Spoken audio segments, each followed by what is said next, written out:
एक गांव में एक किसान अपनी पत्नी के साथ रहता था। वो अपने घर के पीछे एक छोटी सी जगह में साग सब्जियां उगाता था। उसकी पत्नी हर शाम वहां से सब्जियां काट कर इकट्ठा करती, जिन्हें किसान सुबह गांव के बाजार में बेचा करता था। जो भी पैसे इकट्ठे होते, उससे उनका गुजारा चलता। वहीं उस गांव में एक माता का मंदिर था, जिसके किनारे एक तालाब और एक आम का पेड़ था।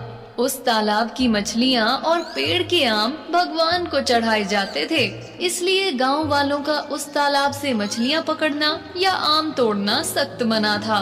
अगर कोई गांव वाला ऐसा करता पकड़ा जाता, तो उसे सीधा गांव से बाहर निकाल दिया जाता था। एक दिन किसान अपनी सब्जियां बेचकर मंदिर के पास से गुजर रहा था। आम के पेड़ पर इस साल ढेर सारे आम लगे थे, जिसे देखकर किसान के मुंह में पानी आ गया। वो आम तोड़ता, पर उस पेड़ की काफी निगरानी रखी जाती थी।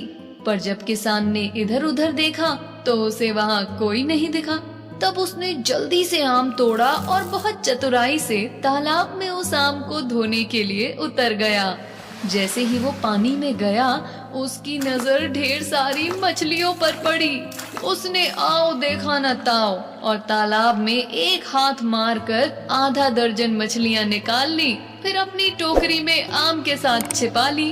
किसान अपने ना पकड़े जाने से बहुत खुश था और इन्हीं ख्यालों में अपने घर को चल दिया। घर पहुंचकर उसने अपनी पत्नी को मछलियां दिखाई और कहा, आज इनको अच्छे से पकाना, मैं तब तक खेत में फसलों को पानी देकर आता हूँ। किसान पूरे मन के साथ पानी देने में जुट गया और उसकी पत्नी खाना पकाने लगी। कुछ देर बाद अपना काम खत्म करके किसान घर वापस आया। पत्नी ने खाना परोसा। मछली और आम देखकर दोनों के मुंह में पानी आ रहा था। पत्नी को बहुत जोर से भूख लगी थी, तो उससे रहा नहीं गया। पर जैसे ही उसने पहला निवाला खाया, वो गिरकर बेहोश हो गई।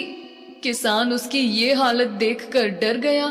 उसे बिल्कुल समझ नहीं आ रहा था कि वो क्या करे।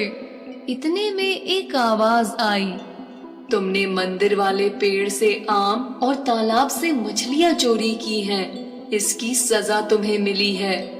किसान डर गया, पर बहुत हिम्मत जुटाकर बोला, आप कौन? मुझे तो ऐसा करते किसी ने नहीं देखा था। फिर से आवाज आई, मैं उस मंदिर की देवी हूँ जहाँ से तुमने चोरी की। तुम्हें किसी और ने देखा हो या नहीं, पर मैंने तुम्हें ये काम करते देख लिया था। किसान को अपनी गलती का एहसास हुआ और उसने कहा, माता, मुझसे बहुत बड़ी गलती हो गई, मुझे माफ कर दीजिए। मेरी पत्नी को ठीक कर दीजिए, मैं फिर कभी ऐसी गलती नहीं करूँगा। माता ने कहा, जिन बर्तनों में आज का खाना बनाया गया है, उन्हें जाकर तालाब में डाल दो। किसान ने सब बर्तन जल्दी से इकट्ठा किए और तालाब की तरफ दौड़ने लगा। उसने सारे बर्तन माता का नाम लेकर तालाब में डाल दिए और फिर वापस घर की तरफ दौड़ा। जब वो वापस पहुंचा, तो उसकी पत्नी को होश आ चुका था। पत्नी को सही सलामत देखकर उसने देवी को धन्यवाद दिया और फिर कभी चोरी ना करने की कसम खाई।